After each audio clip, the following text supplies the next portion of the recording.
This is section 2.2. We're going to discuss the Gauss-Jordan method and using matrices to solve for systems of equations. And we first start out talking about basically what a matrix is. And a matrix is a rectangular array of numbers, and you can see here that we talk about that each member is an element. So if you see the word element, you know it's talking about each item in there. Now, rows go across, columns go down, and we talk about the size of a matrix row by column. So row by column, all right? And that means this one would be a 2 by 3. So 2 rows by 3 columns. An augmented matrix is something you get from a system of equations. So say we were given these two equations here. If we wanted to create a matrix to represent that, you take the coefficients of the variables and the constant on this side. So we have 2, 3, 6, -5, 5, and 1, and sometimes you will see a line. If you're seeing them written, you will see a line in between. So Gauss-Jordan method is an extension of the echelon method that we used in the last section for solving systems. It must be in proper form. That means the terms with the variables on the left, constants on the right, and the variables in the same order for each equation. So in other words, you can't put x, y, and a constant and then y, x. They've got to be in the same order. You need to write the system as an augmented matrix. The goal is to transform the matrix so that it has zeros above and below a diagonal of ones on left of the vertical bar. Now, what does that mean? Let's look at an example. If you started with these two equations, here is your augmented matrix. And when you do the work to solve it, you will end up with a diagonal of ones, zeros above and below, and constants over here, and your solution would be x equals 3, y equals 2. So that's what we would have when we solved it. There's some work in between, but that is the goal, to have that diagonal of ones and zeros everywhere else. You can do that with a graphing calculator, and there is a sheet of notes in your handouts in Math Lab, but I've pulled parts of that right here. This is a little piece that talks about how to enter your matrix, and we'll certainly be doing some of that in some of the videos. But second matrix, you go over to edit and then hit enter, and then you have to put the size. Remember, that's row by column, and then you just fill in the numbers, and always do second quit when you're finished inputting the matrix. If you want to use the Gauss-Jordan method in the calculator, which is fine, first you want to store the matrix, so we just talked about how to do that. Then you're going to select reduced row echelon. That's RREF, okay? So when you're looking in your calculator, you're going to look for RREF. And you get that by second matrix, over to math, and then you scroll down till you find that. You'll press enter, and then you select whichever matrix you want it to do its magic on. Press enter, and you will get your result. So in looking at this, we had 3 equations, all right? So the size is a 3 by 4. Here's the augmented matrix, taking the coefficients and the constants here. I went into my calculator, put it in as a matrix that's 3 by 4, put in all those numbers so you see it matches. Then you do solve by second matrix. And so if I pull my calculator up here, second matrix, and that's the key that would get you that. You can see matrix is above it. And then over to edit if you want to put something in, and that's there. But if you wanted to do math, and then scroll down till you have RREF, I have to go further. There it is, it's B. And I went too far, and now I'll just have to go back up.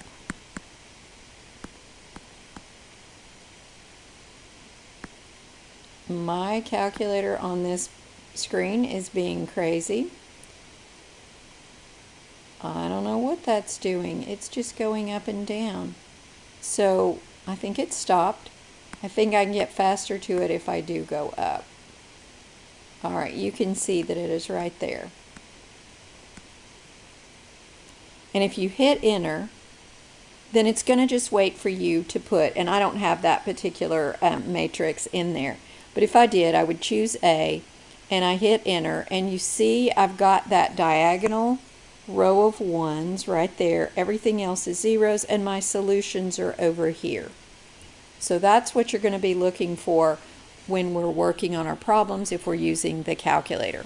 So let's look at those problems.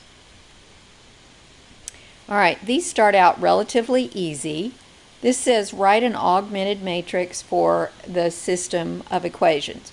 So again, you're taking the coefficients here. So -3, 3, 5, 9, -1, 9. And you're putting them in the boxes there. So just be careful that you're getting all your signs and that sort of thing when you're inputting in the box. Same thing with number 2. You take those. Now do look that on the third equation, we don't have an x term. So you do have to put a 0. You always have to put that in as well. Now, we're going backwards on number 3. Write the system of equations associated with this augmented matrix.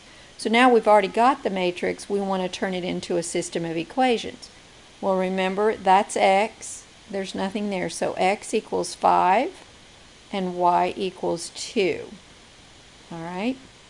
So you do want to put that whole thing in that box and that in that box.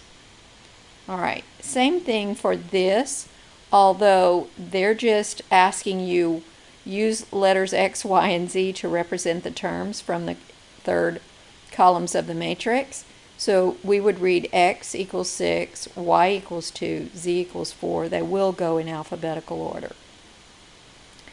They're asking you to do a few row operations here, and so just pay attention to what they're asking you to do. Replace row 2 by row 2 plus -2 of row 1. So what I did over here was do that in 2 steps. -2 times row 1. That means multiply this entire row by -2. I've put that there. And so that's that piece. And here's row 2. I just took that from here. And now I'm going to add those two. So -2 and 2 is 0. There's a 4. 18 and 4 is 22. And 2 and 5 is 7. So that's what's going to go there. And it's just telling you to replace row 2. So that's the only thing that's going to be new. In this row, you're going to put these. And in this row, you're going to put these. So the only new thing you're doing is this that they've asked you to do. Same thing with number 6. Replace row 2 by -7 of row 1 plus row 2. I did it the same way here. You can do all of that in your head. I don't know, but I like to write it down and do it by steps. So -7 times that gives me that. And then I add it to row 2. I get this. It's the only new thing that I am putting in. I put that in here and use my original rows right there.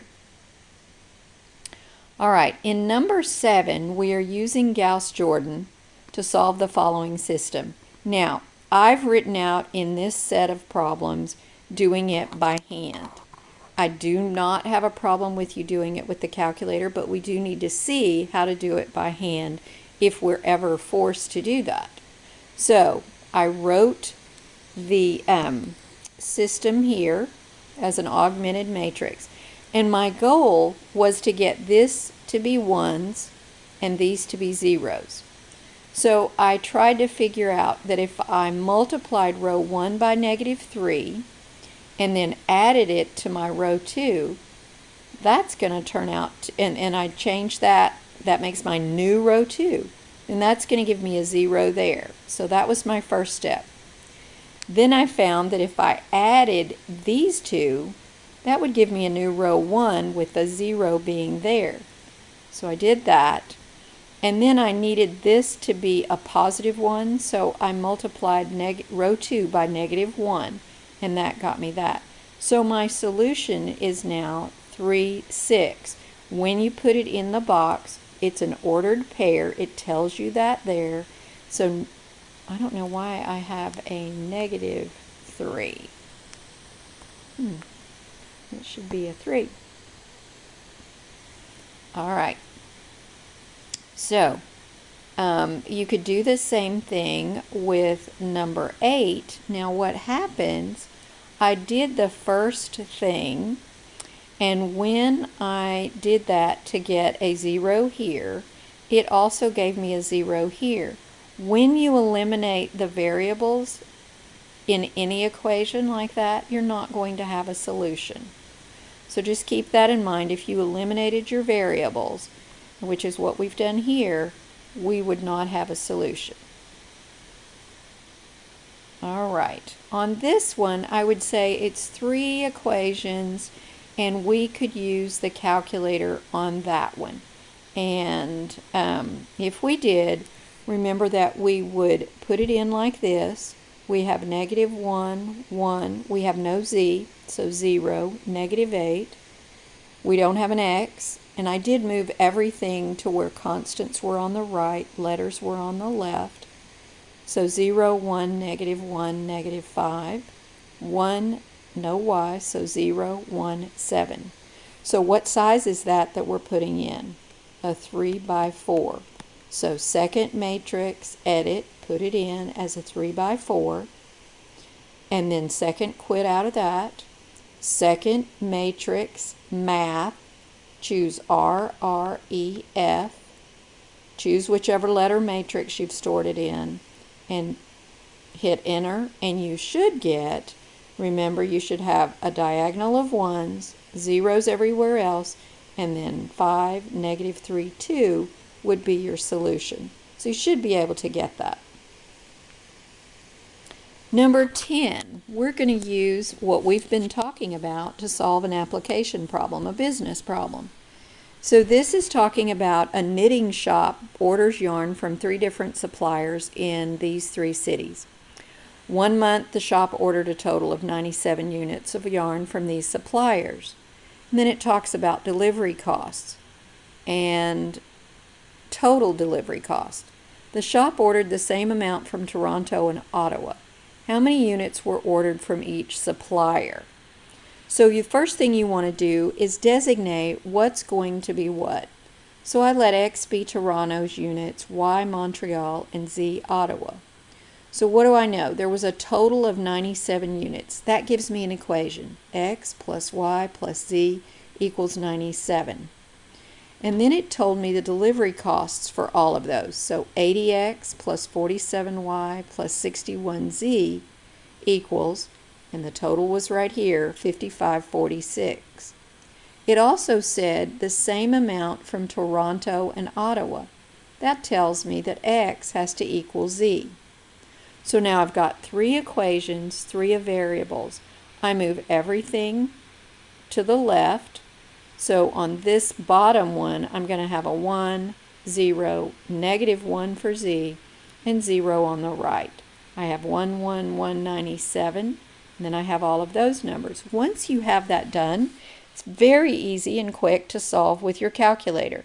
Second matrix, math, RREF, and you should get 21, 55, 21. So really your issue here in any of those problems like that is to read it carefully, write out this, set up your equations, and then an augmented matrix, and you should be able to solve. All right, number 11 is the same thing. So I'm going to let you do number 11. It is about machine hours involved in a cutting department. I did start this with X equals chairs, Y equals cabinets, Z is buffets. And then use the information here to help you get set up. Remember that it's in decimals, so when you put it in, be careful with that. But it's relatively simple once you get it there. Designate what each thing stands for, write out your equations, create your augmented matrix, then use your calculator to solve as a 3 by 4. You should get 2300, 1500, and 2000. And that should finalize the problems for section 2.2.